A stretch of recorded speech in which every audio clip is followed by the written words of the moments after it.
So this morning is Sunday, July 6th. I have to think about that because I know Friday was July 4th. I didn't go to see any fireworks because I was incredibly tired.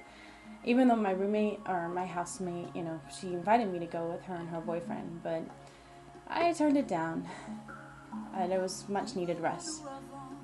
And then the following morning I had an incredibly strange dream. Last night I had a really strange dream. It was another dream about my old place of work. I came back because I felt like I had one more day to do.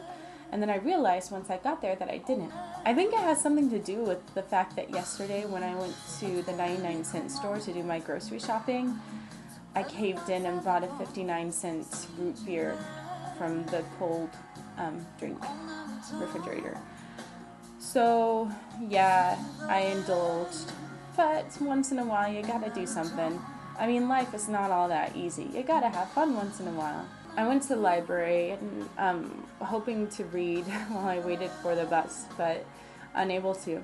The cool thing about living in this neighborhood, I'm in South Scottsdale now, and I'm opening the window because the sun's out, and I think it's time to open the window.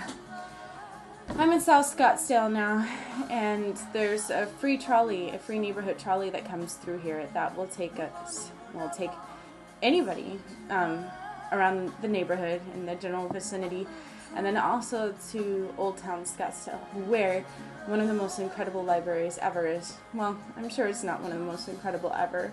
I mean, I heard the New York Public Library is pretty cool. One of these days I'll have to go there. So I was going to say yes. So I went to the library and I had a long list of books that I needed to get because I had not only a discussion with Stan and Dallas about my writing, but the previous weekend I had been in Flagstaff and had a discussion. They all gave me all this interesting information to look up. And so I'm just full of ideas. I've been keeping a list of ideas. Every time they occur to me, I try and write them down in my notebook for future references so that I can write blogs, essays, short stories, whatever comes to mind. And I think it's very helpful to do something like that because I don't really trust my memory considering how I've dissociated in the past and how I suffer from short-term amnesia once in a while. I don't know what it is. That's just a term I threw out there. I think I read it somewhere, maybe in a book I read about dissociation. In any case, let me grab my my trusty journal here. This journal, by the way, not that I'm advertising for any particular store, but I did buy it at Barnes & Noble. I have in the past purchased leather journals, but since I've become vegan, I don't really want to participate in the exploitation of animals anymore. So this one's not leather, but it has a beautiful like vintage postcard sort of motif on it with a picture of La Tour Eiffel, the Eiffel Tower. So it inspires the whole Paris theme, and since that seems to be the place for expats, and particularly this one who's always wanted to be an expat. So I was writing down names of authors that I need to look at, and it was suggested that I check out Raymond Chandler, who was a mystery author, for information about good descriptions. Oliver Sacks, who's written things in psychology, who my friend informs me has some information about people with brain injuries. Which, oh my God, there's a mosquito on my window. How did he get in here? Oh, sorry, sidetracked. Okay, so, and then there's Guy Gabriel K. It's probably not a French name, but I'd sometimes like to pronounce it in French. Fantasy writer my friend recommended. And then I also have notes in here about things that I want to write.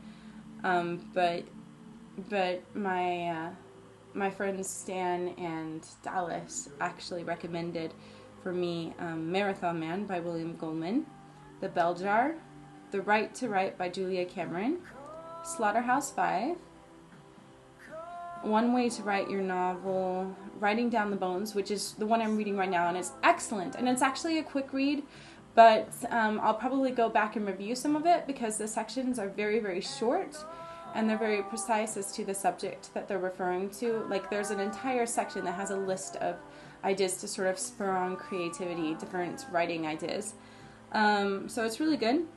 Humboldt's Gift. And Dallas had recommended A.E. van Vogt. I don't know if I'm pronouncing that right. But he recommended him because he said that he had coined a term called fix-up, in which he would take short stories. He would write a novel, and by first writing a series of short stories, and Ray Bradbury has kind of done this too with the Martian Chronicles, but he would write a novel using a series of short stories and then kind of like piece them together to create a novel. And Dallas suggested that I might try that when I write my novel.